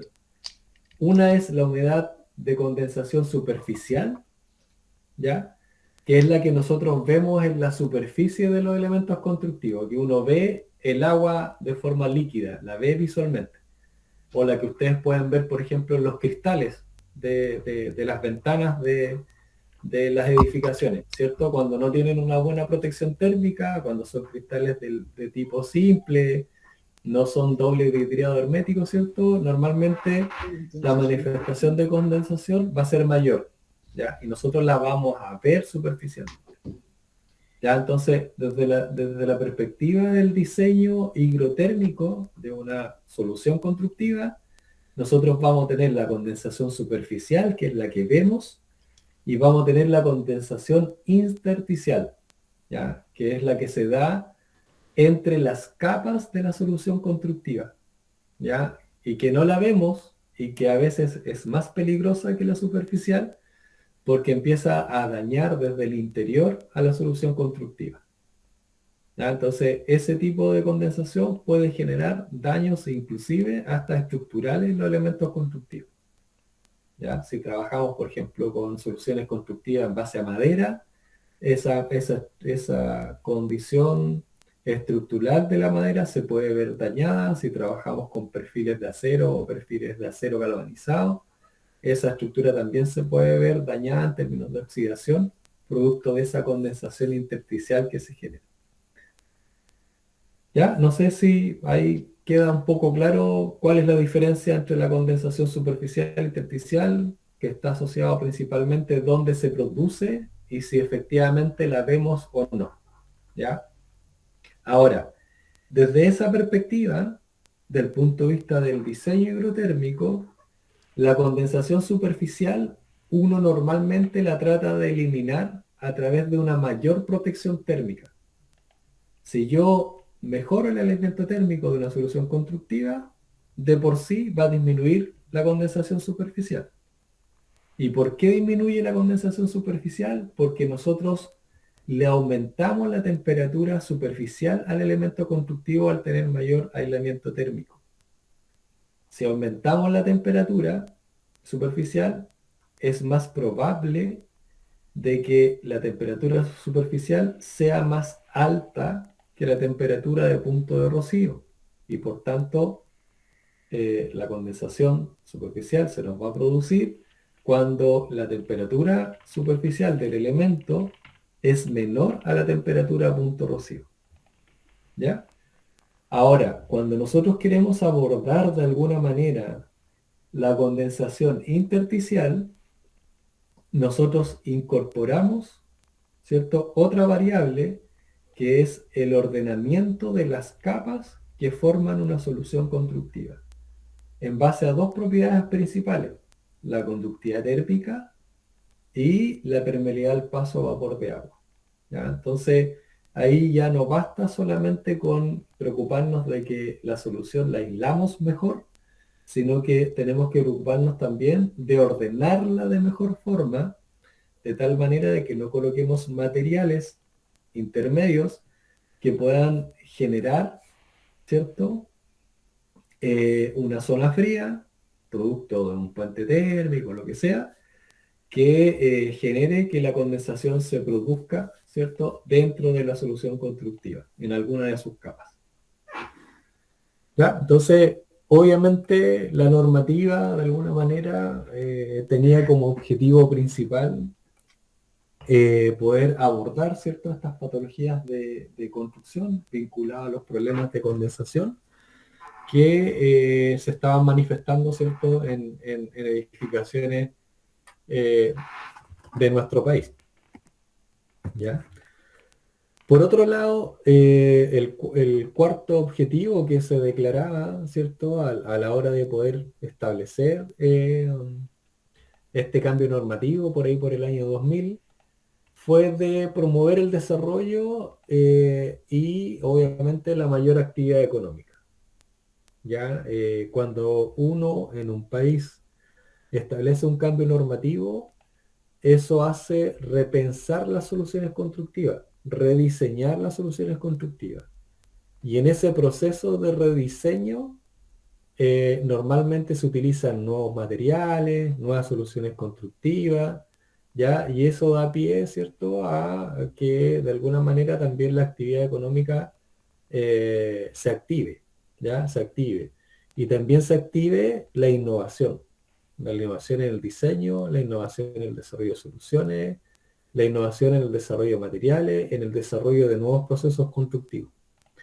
¿Ya? Entonces, yo acá muestro ahí algunas imágenes que está asociado a algunos elementos que fueron apareciendo en nuestro país y que antes no se utilizaban, ¿ya? Como por ejemplo, estos revestimientos térmicos interiores, que son los famosos polyjeep, polyplac, que se utilizan acá en nuestro país, que ese revestimiento térmico es básicamente un poliestireno expandido, un EPS, que está adherido a una placa de yeso cartón y que ese sándwich se adosa principalmente por el interior de los elementos constructivos de hormigón o de albañilería.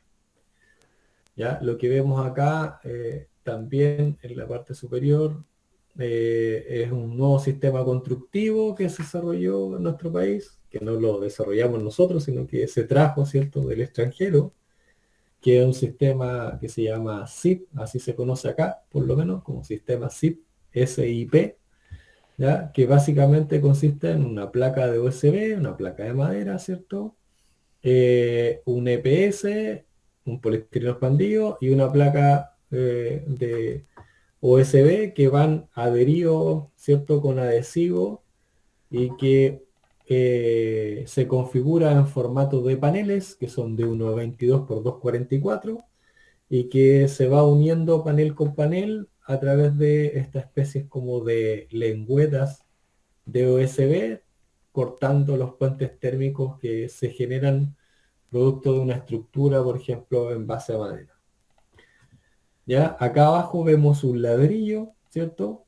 Que este es un ladrillo que desarrollamos nosotros como Universidad del Biobío, en conjunto con una de las principales empresas fabricantes, ¿cierto? De ladrillo en nuestro país, en su tiempo, ¿ya? Que era Industrias Princesa, y que bajo el principio de trayectoria máxima de flujo calor, fuimos modificando la morfología, ¿cierto?, del ladrillo para efectos de poder asignarle un mejor desempeño térmico, una menor transmitancia térmica a la albañilería con este tipo de ladrillo respecto del ladrillo tradicional que se estaba utilizando en su momento. Por ejemplo, la transmitancia térmica de una albañilería convencional estaba del orden de 2.2 a 2.4 y a través de la innovación de las morfologías, el principio de trayectoria máxima, llegamos a valores de transmitancia térmica del orden del 1.64. ¿Ya? Es decir, reducimos de los 2,4, 2,6 a 1.64 solamente a través de la aplicación de diseño térmico a esta unidad de ladrillo. ¿Ya? Y acá abajo se muestra otro sistema constructivo que nosotros desarrollamos con una empresa cementera en nuestro país que se llama Cementos Biobío, que es el famoso sistema de ferrocemento, que en realidad el ferrocemento nosotros no lo inventamos, sino que adoptamos esa materialidad y a través de esa materialidad desarrollamos un sistema de paneles prefabricados para efecto de poder ejecutar un nuevo sistema constructivo para poder desarrollar proyectos de edificación residencial. ¿Ya? Entonces, de alguna u otra manera, se va generando, ¿cierto? La incorporación de estándares de nueva exigencia va generando de que el mercado cambie, el diseño cambie, se integren nuevos materiales y se piense de otra forma el diseño, ¿cierto? El diseño de las edificaciones, el diseño de las envolventes, ¿no? Ya, ahora bien, ¿cómo se ha ido implementando esta reglamentación térmica en nuestro país? Bueno, eso ha sido en base a etapas, ¿ya? Y principalmente a 3 etapas. En la primera etapa se establecieron principalmente requisitos para cubierta o para complejo de techumbre, ¿ya? Que eso empezó a estar vigente desde el año 2000. En una segunda etapa, el 2007, se agregaron requisitos para muros, pisos ventilados y ventanas, ¿cierto? Y se suponía que la tercera etapa iba a entrar en vigencia el año 2010, pero eso se fue aplazando, y recién el año 2014 se empezó a implementar el sistema de calificación energética de vivienda, ¿ya? Y después el año 2019, ¿cierto? Con la implementación de la ley de eficiencia energética, empezó ya a tener como un carácter obligatorio, ¿cierto? La calificación energética. Y eso ha hecho que recién este año, ¿cierto? Pueda ser utilizada, o desde noviembre del año pasado, más bien dicho, sea reconocida como un elemento, un mecanismo de acreditación de cumplimiento de parámetros de acondicionamiento térmico, ¿ya?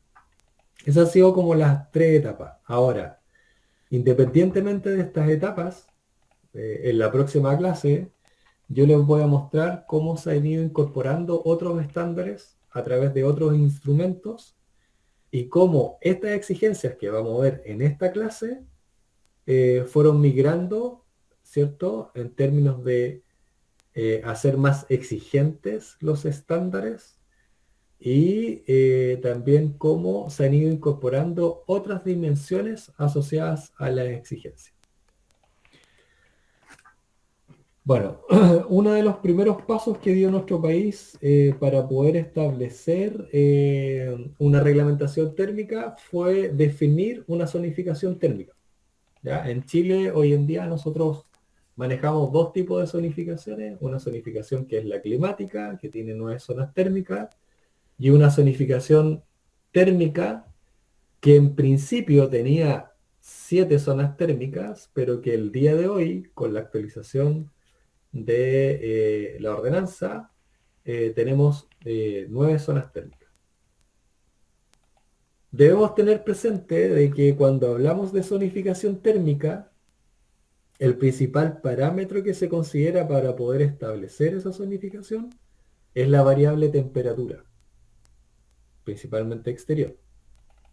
¿Ya? Cuando hablamos, por ejemplo, de una zonificación climática, normalmente esas zonificaciones consideran otros parámetros climáticos aparte de la temperatura, como la humedad relativa, la temperatura, la velocidad de viento, la intensidad pluviométrica, la radiación solar, etcétera, etcétera, etcétera. Ya que yo me imagino que es algo que vieron con el profesor Bobadilla a través de la norma chilena 1079. ¿Ya? Y en ese sentido, cuando los países definen zonificaciones térmicas, los fines de esa zonificación térmica están asociados a establecer exigencias térmicas, exigencias de acondicionamiento térmica, exigencias de protección térmica. ¿Ok? Y en ese contexto, nuestro país adoptó una metodología internacional que son los grados días de calefacción. ¿Ya? En ese sentido, ese indicador lo que establece qué tan riguroso o no es el clima, en donde se relaciona la temperatura, ¿cierto?, que tiene una localidad con una temperatura base de referencia. ¿Ya? Nuestro país adoptó la temperatura base de 15 grados. Entonces, lo que hace, en cierta manera, los grados días de calefacción es que es sumar hora a hora en un año los grados que a mí me faltan del punto de vista del clima exterior para poder llegar, en este caso, a esa temperatura base de 15 grados. Entonces va sumando, como se ve en la gráfica, ¿cierto?, en la parte inferior derecha, va sumando todos los grados que están bajo la curva que establece la línea de la temperatura base, que en el caso chileno fue de 15 grados.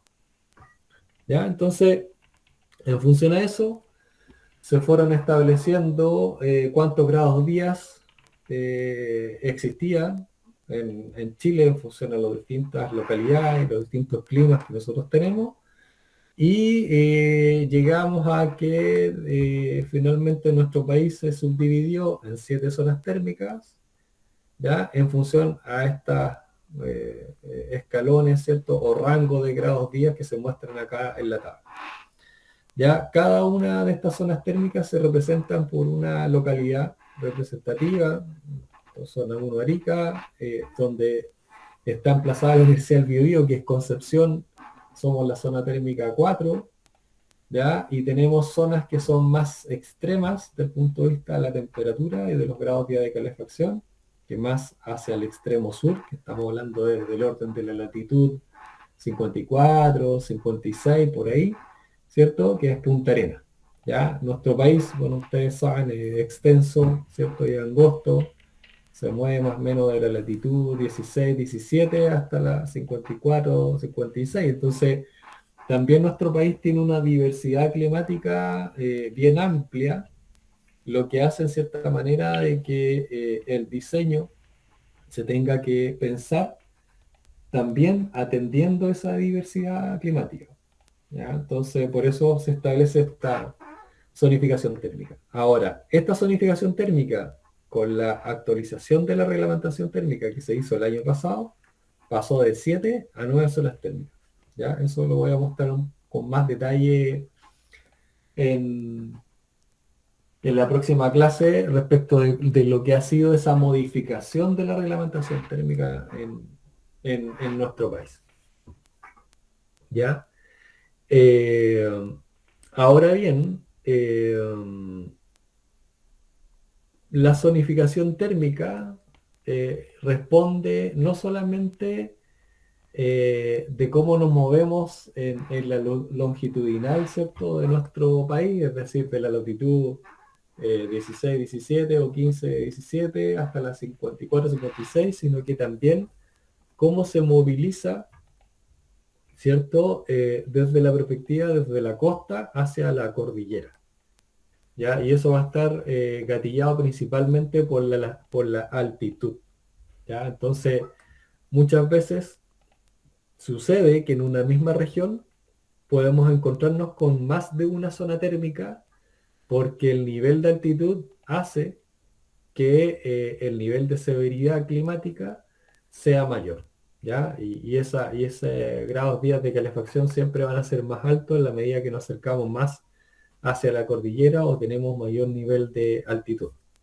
Por eso existe una zona térmica que normalmente va bordeando prácticamente toda la cordillera de los Andes, ¿ya? Porque está asociada a esa altitud y a ese clima particular que se va a dar en esa zona, ¿ya?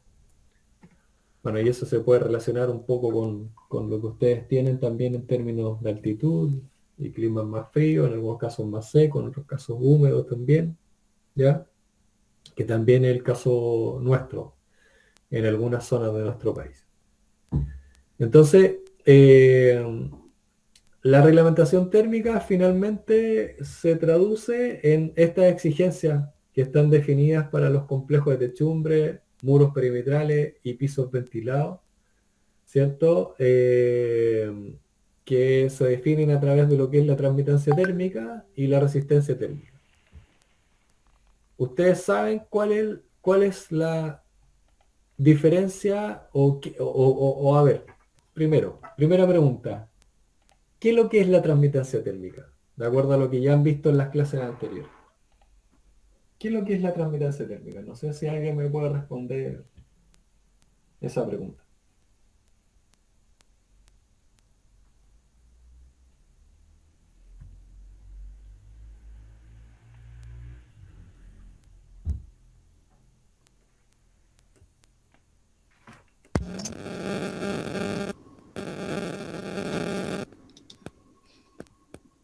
Es la medida de transmitancia es la medida de transmitir calor de un material.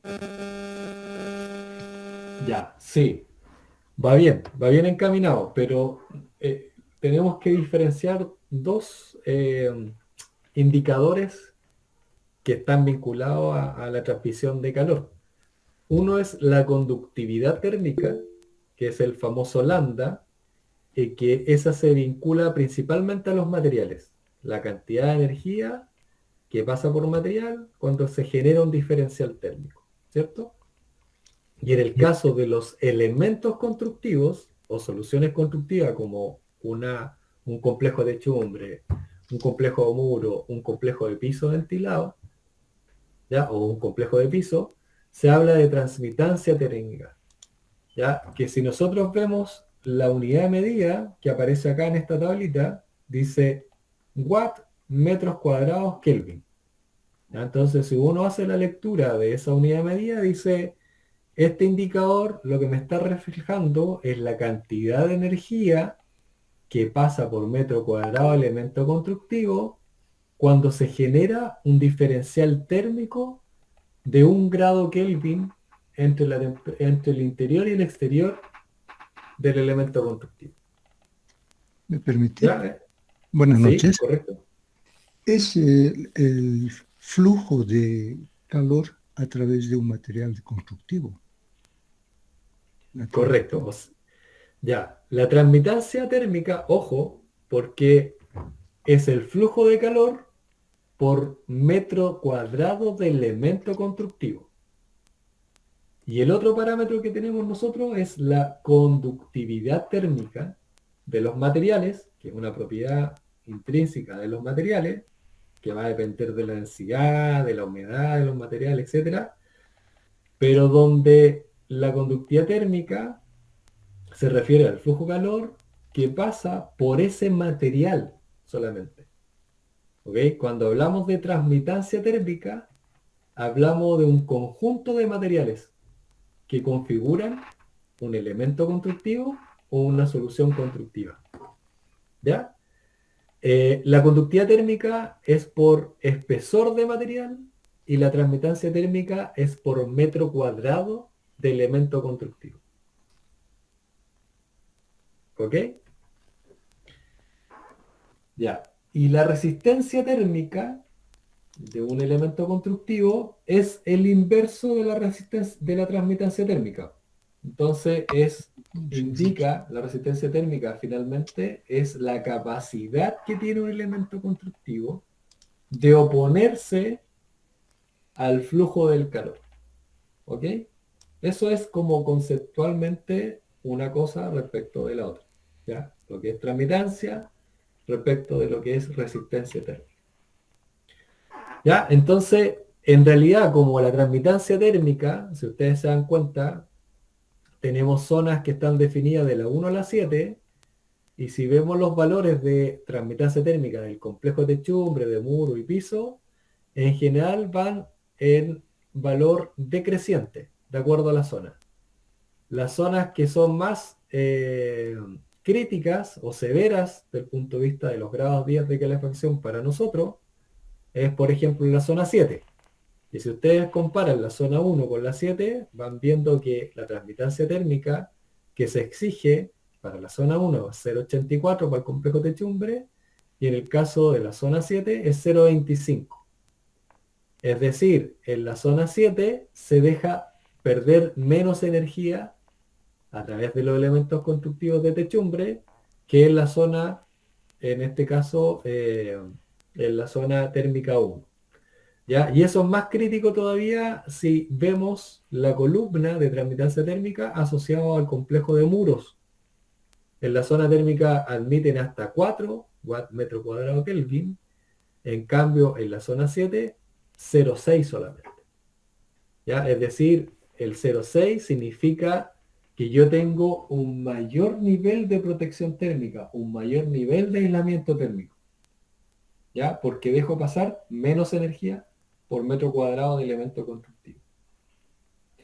¿Se entiende hasta ahí la diferencia de lo que es transmitancia de resistencia y cómo, de alguna manera, cómo se vincula este valor con el tipo de zona térmica?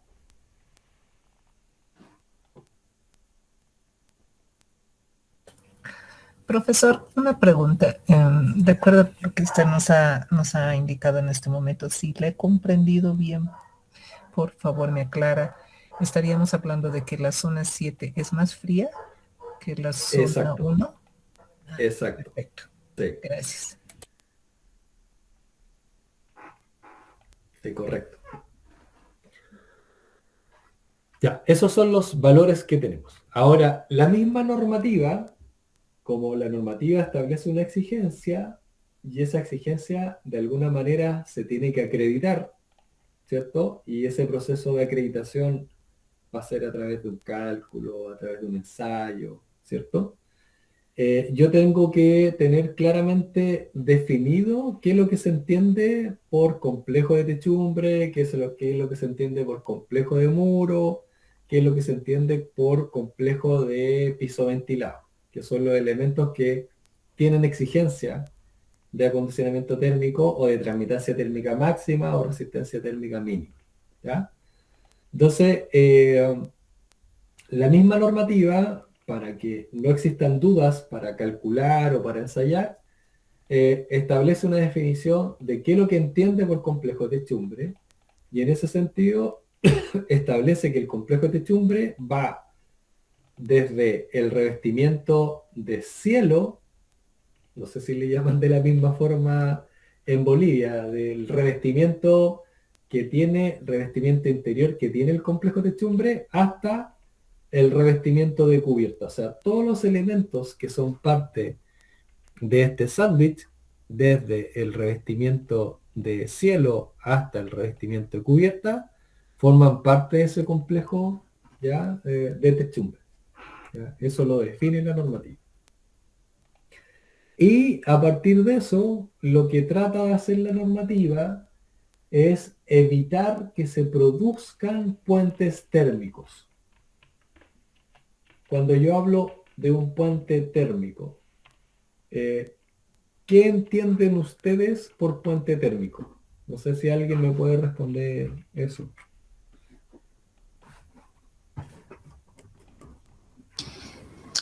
La transición brusca de una temperatura a otra.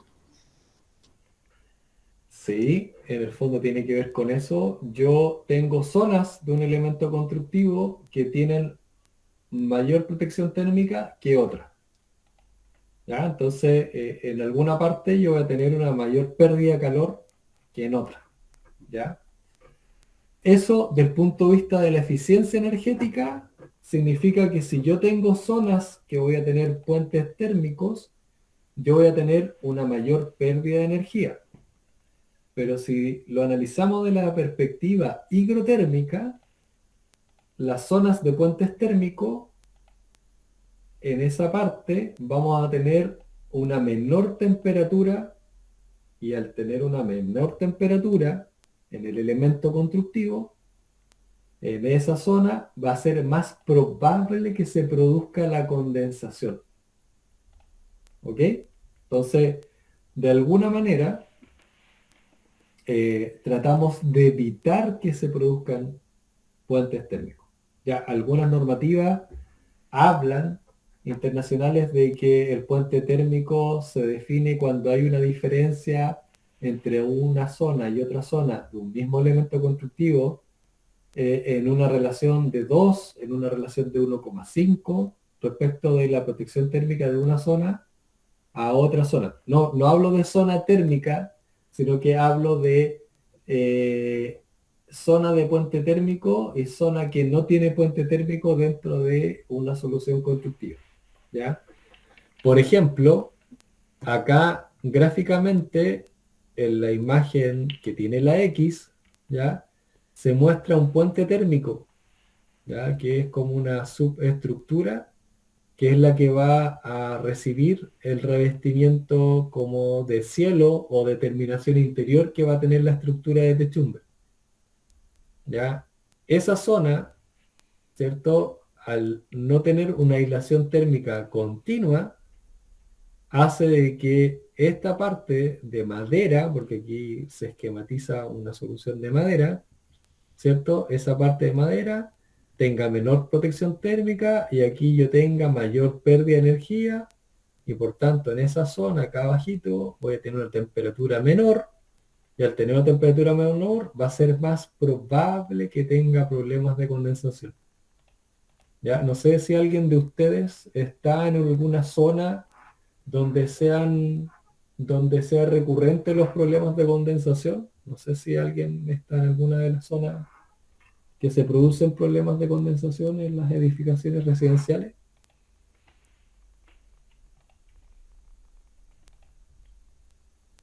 ¿O en qué zonas de su país se producen, o comunas, regiones, se producen problemas de condensación en las construcciones?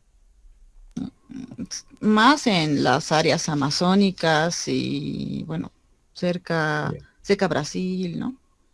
Ya, sí, porque yo entiendo que la normativa que ustedes están implementando de alguna manera o en la que se está trabajando establece la necesidad de analizar la condensación. ¿Ya? Entonces, desde esa perspectiva, si nosotros, por ejemplo, entráramos a una edificación, no sé, de estructuración liviana, sea de madera o de acero, ¿ya? Lo más probable es que esa zona de las estructuras, principalmente que tienen menos protección térmica, se va a manifestar en esas zonas los problemas de condensación, en los pilares, en la estructura, ¿cierto? En las vigas, se va a ver que en esas zonas se produce condensación, ¿ya? Porque son térmicamente más débiles. Vi que sonó el chat, no sé si eso es una pregunta o no, pero necesito que me la hagan de forma verbal, si es que está la pregunta, o que alguien la lea, porque yo no tengo acceso directo ahí. Profesor, por ejemplo, también acotando a lo que dijo mi compañera, esto se produce, al menos lo que yo he podido percibir, en climas muy fríos. En esas Sí, regiones, también. por ejemplo, que yo le comentaba hace un momento, estamos hablando de temperaturas que llegan a 15 grados o hasta 20 grados bajo cero. O sea, Bajo son cero. temperaturas súper extremas, donde las construcciones son tradicionales, ¿no? El ladrillo, la construcción que conocemos habitualmente.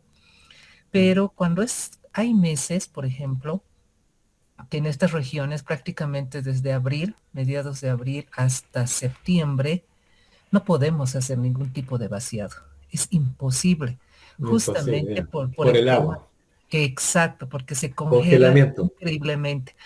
Y la gente, por ejemplo, en estas épocas, especialmente entre junio y julio, la gente que es del lugar, ¿no? Lo que hace es cerrar las casas, dentro de las casas generalmente están con leña, porque es sumamente frío el lugar, y entonces sales afuera y tienes temperatura bajo cero.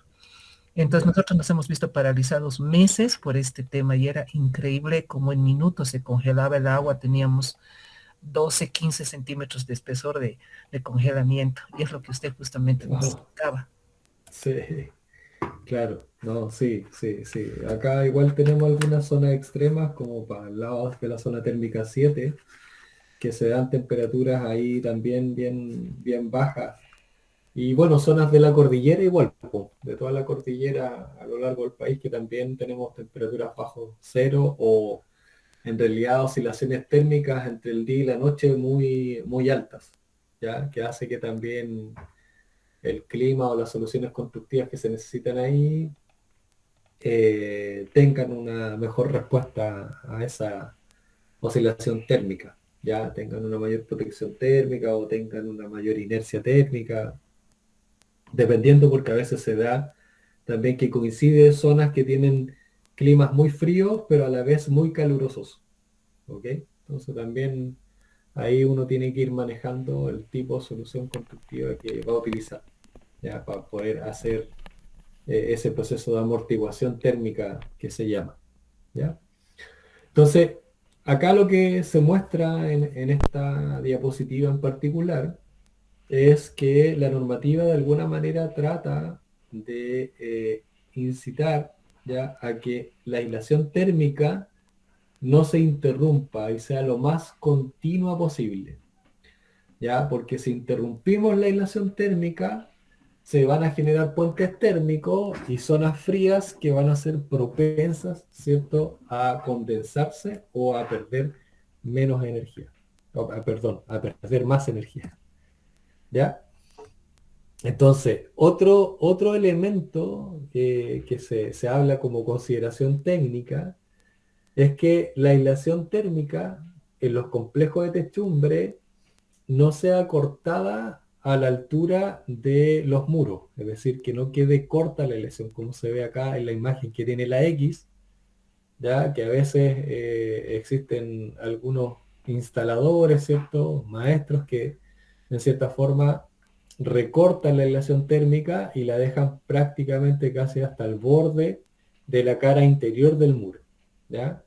Y lo que se promueve en términos normativos es que la aislación térmica en cierta manera retorne y pase hacia la cara exterior del muro a través de la misma estructura de techumbre. Ya acá nosotros le denominamos a esta parte, por ejemplo, como alero. Entonces la idea es que desde el muro, al menos la aislación térmica retorne unos 10 centímetros hacia esa zona. De tal manera de que esta zona quede protegida, porque si cortamos la aislación térmica en la cara interior del muro, acá en esta esquina, entre la unión del cielo o el complejo de techumbre y el muro, se va a producir una zona fría. Y esa zona fría va a ser propensa de condensación también. ¿Ya? Entonces, cuando uno ingresa, por ejemplo, a una vivienda con estas características, lo más probable es que lo primero que ve va a ser como esa mancha de humedad o formación de hongo en todo el perímetro de ese encuentro entre lo que es el revestimiento de cielo o el revestimiento interior del complejo de techumbre y el muro, ¿ya? Toda esa esquinita ahí normalmente uno ve problemas de formación de hongo y moho. La otra exigencia que establece, o la otra consideración técnica que establece en este caso la reglamentación térmica nuestra, es que en el caso de que tengamos un espacio del complejo techumbre habitable, acá le llamamos mansardas a esa zona, esas mansardas no pueden tener ventanas con vidriado simple. Tienen que ser ventanas con vidriado, con doble vidriado hermético, ¿ya? DBH. Y siendo más explícitos aún, se establece un valor límite de transmitancia térmica para esas ventanas que están siendo utilizadas en el desarrollo de espacios habitables dentro del complejo de techumbre, que tengan una transmitancia térmica máxima de 3,6. ¿Ya? Eso se establece como una consideración técnica. ¿Ya? La normativa también define qué es lo que es un complejo de muro, ya define a ese complejo como el conjunto de elementos constructivos, ¿cierto?, que lo conforman, pero establece que el plano de terminación interior de estos elementos tienen una inclinación de más de 60 grados hexagesimales medidos desde la horizontal, ¿ya? Y de alguna manera lo establece así, pensando principalmente en elementos o espacios que pueden quedar habilitados como habitables dentro de los complejos de techumbre, en donde producto de la pendiente se puedan producir, obviamente, diferencias de criterio a la hora de aplicar la normativa. ¿Ya? Que uno por la pendiente lo pueda considerar como muro, siendo que es complejo techumbre, o como techumbre, siendo que en realidad es un complejo de muro. ¿Ya? Profesor, perdón que le interrumpa. ¿Sí? En algún momento me comentabas si habría la posibilidad de poder hacer algún break, algún espacio, para que Sí, no sí, sí. se cansen mucho los alumnos. Lo dejo a su Ya, consideración, profesor. sí, sí, sí, sí. Vamos a avanzar un poco más. Ah, ya sí, ya son las 9. Llevamos 2 horas prácticamente. Avancemos un poquito más, un par de diapositivas más, y ahí hacemos el break, no sé, me imagino será unos 15 minutos aproximadamente, ¿o no? ¿Es lo que han manejado en las otras clases o no? No, las anteriores no tenían break, profesor, porque eran Ah, menos horas de clase. ya. En esta sí es Ya, más perfecto. prolongada, entonces ahí Perfecto. Ya, ahí hacemos un break de 15 minutos. O a ver, o hagámoslo enseguida. Sí, prefiero hacerlo enseguida porque si no ahí partimos al complejo de muro. Ya, hagamos un break ahora. Según mi reloj son las 21:10. A las 21:25 retornamos, si les parece.